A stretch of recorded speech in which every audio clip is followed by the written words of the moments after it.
يا مساء التركات، عاملين هنبيك فيديو جديد من قناة تركات فوتوشوب. النهاردة معانا حلقة جديدة من استوديو التركات، السلسلة اللي بنشرح فيها أو بندردش فيها وبنقيم التقييم القدسي واحدة واحدة واحدة واحدة، بنقيم الحاجات اللي أنت بعتها لي. فالنهاردة معانا حلقة جديدة، أنا مش عايز أقول لك هي الحلقة كام عشان أنا مش عارف ترتيبهم. هي حلقة جديدة وكده زي الفل، فيلا بينا. طيب، سعيد الحظ معانا النهاردة هو عبد الله محمد. عبد الله محمد على حسب كلامه، حسب الكلام اللي هو قاله لي، إن هو بيعمل الحاجات دي من التليفون. فبيعمل الحاجات دي من التليفون، فده مش إنجاز، ده يعني ده استاهل اسقف لك صدقني يا ابني. فلو تعمل حاجات من التليفون انت كده عندك مستقبل باذن الله، يعني باذن الله جامد جدا. لو انت كملت بالمستوى ده لو من التليفون ونقلت مثلا على كمبيوتر او لابتوب، ده هيكون يعني حاجه جامده جدا. فقبل اي حاجه انا فخور بشغلك عامه. شغلك بجد بجد بجد من احلى الحاجات اللي اتبعتت لي عامه على الصفحه، او من ساعه ما بدات السلسله دي جالي شغل كتير، بس ده احلاهم يعتبر. فانا احييك بجد على على العظمه اللي انا شايفها دي. فانا بس النهارده معاك هندردش في ديزاين، نحلل النقط الصغيره فيه بحيث ان احنا نعرف بعد كده نعمل شغل احلى من كده بكتير. وكده حلو، بس احنا عايزين نعمل احلى. طيب ممكن نبدا بده، او عايزهم بالترتيب كده. مثلا خليها في الاسود عشان اسود يبان. طيب، يا مسهل. مبدئيا مبدئيا انا ما يعني فاهم، هو حلو جدا، حلو جدا. يعني الحته اللي هنا دي، الحته دي كده عجباني. الاضاءه دي لو كانت اتعملت اصفر كانت تبقى جامده قوي، بس يعني جامد برضو.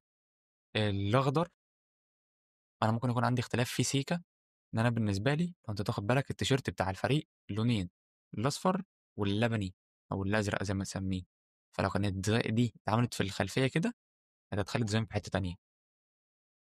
فانا عارف ان ممكن يكون الاصفر لا على الاخضر كده كده، بس فاهم يعني تشكيل برضه. ان انا بالنسبه لي دايما بحب امشي بهويه النادي. يعني مثلا لو النادي لابس بيلبس احمر وازرق اصفر واخضر ايا كان اللي بيلبس ايه، انا بحب امشي بالديزاين ده عشان يكون الديزاين كله متماشي مع بعض. بس يعتبر أول ديزاين ده عجبني جدا الصراحة. تاني ديزاين يعني ما توفقتش فيه سيكا انت في حتة الجودة. انت لو تاخد بالك جودة اللعيب عامل ازاي، واصلا يعني معروف ان معمول لها ايهانس تقريبا من ريميني او حاجة كده. هي اللي مخليها الصورة مش احسن حاجة. تاخد بالك بين دي ودي طبعا في فرق جامد، ده غير الحتة دي. يعني فاهم مش احسن حاجة برضه، فخلي بالك من ان انت تجيب صورة تكون كاملة او يعني مظبوطة كلها. فبس اللي ممكن نقوله تاني كمان، الحاجات اللي فوق دي حلوة، يعني شكلها شيك، بتدي شكل شيك. انا بالنسبه لي لو ده مثلا كله كده اتاخد كبر شويه، يعني مثلا كبرت مثلا لحد هنا مثلا كده، يعني بقى واخد حيز اكبر من الديزاين. ودول بقوا مثلا واقفين هنا كده، أو واحد او واحد هنا وواحده هنا مثلا، او الاثنين يجوا يجي شمال سيكا، بحيث يكون باينين اكتر اكون شايف. يعني الكاس مثلا، كاس مصر ثلاث ارباعه متاكل، والدوري الدوري القديم، فاهم؟ الا بقى لو حاسب انت عامل الديزاين ده قبل ما الدوري الجديد يتعمل، بس انا بكلمك يعني اللي انا اعرفه. ف بس دي النقط عامه، ان انت تخلي بالك من الجودة. إن زي ما قلنا قبل كده كذا مرة، ديزاينات الكورة عبارة عن جودة وإضاءة. هنا الإضاءة تسلم إيدك عليها جامدة جدا، كل حاجة فيها يعتبر حلوة، بس حتة الجودة بس دي اللي فاتت منك سيكا.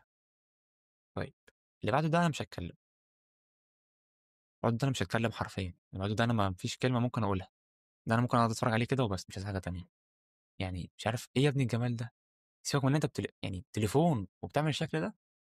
فبجد جامد أوي. يعني هنا الإيهانس بتاع الريميني أو أيا كان البرنامج اللي بتعمل بيه لايق جدا، لأن الصورة حلوة، فهو لما بيحليها بتكون حلوة. لكن صورة زي دي، فاهم؟ فأنت أكيد شايف الفرق. بس بجد جامد، سواء كسرة اللون اللي أزرق وأبيض، سواء التكست أو إن أنت حاطط كلمة ويلكم دي جواه، و... والنجوم. لا لا يعني الصراحة تسلم إيدك بجد، عجبني. ده يمكن أحلى واحد عجبني من وسط كل اللي اتبعته. طيب، ده برضو أعتقد مش هنعيد ونزيد في نفس التحديدات. يعني مش عايز اللي هو إيه، بس عشان تكون فاهم. يعني انا مش بقولك حاجات دي عشان ازولك او عشان اضايقك، بس عشان بجد نساعد بعضينا يكون الموضوع احلى. لان انا بعتبر نفسي ان انا بنصح نفسي دلوقتي، مش بنصحك انت.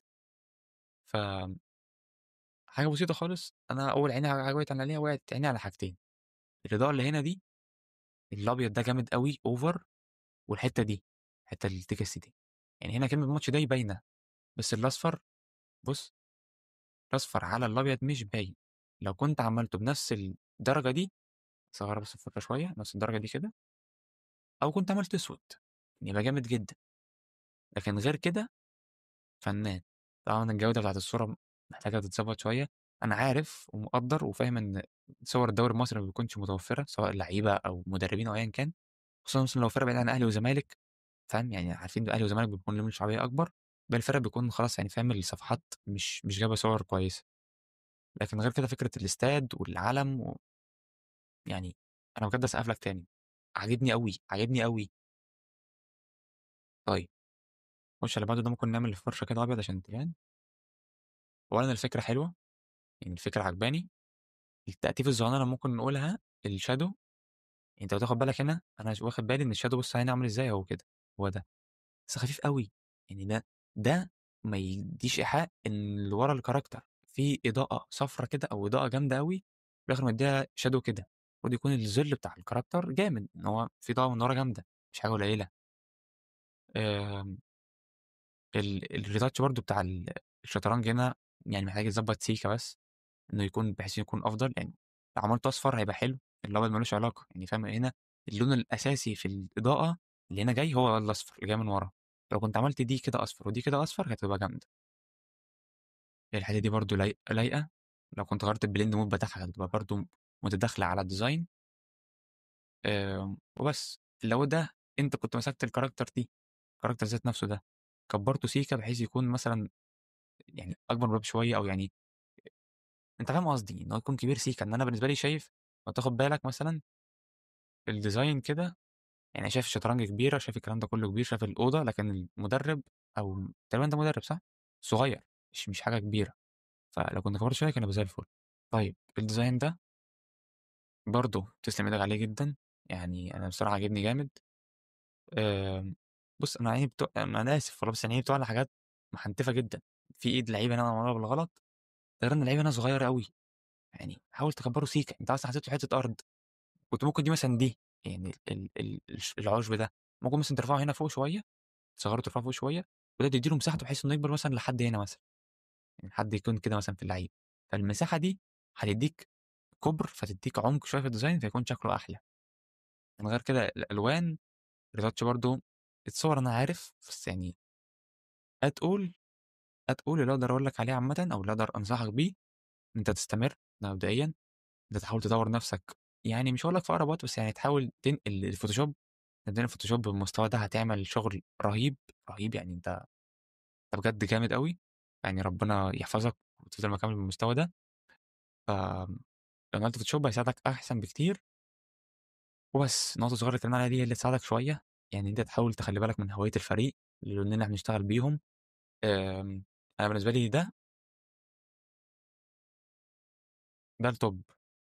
غير ده أول حاجة ممكن يعني عيني لَوَّتت عليها أو يعني لمّا شُفته عجبني جدًا، جدًا، جدًا، جدًا، فعاش عليك، أتمنى أكون استفدت بالحاجات اللي أنا ساعدتك فيها، ما أكونش يعني رخّمت عليك أو عدِّلت عليك تعديلات كتير، بس أنت عارف إن أنا فاهم بادّيك النصايح اللي فعلًا أنا ممكن أقدّمها لنَفْسي، فبس كده، ده كان فيديو جديد من استوديو تريكات، أتمنى أكون أنت استفدت كعبد الله أو كأي حد بيتفرّج علينا يكون شاف inspiration من الحاجات دي، آمم، شاف التعديلات اللي ممكن نفكّر فيها وإحنا عامةً أنا كفادي مثلًا باشوف الديزاينات بتاعة الكورة دي باحلّلها إزاي، فبس، أتمنى لو استفدت من الفيديو ما تنساش تعمل subscribe في القناة لو أنت مش عامل subscribe، تعمل like ولو عندك comment كده حلو يا ريت تكتبه لنا كمان، ولو عندك أي حد من صحابك مهتم بالمجال بتاع الكورة ممكن تبعت له الفيديو ممكن يستفاد برضه، أشوفك الفيديو اللي جاي.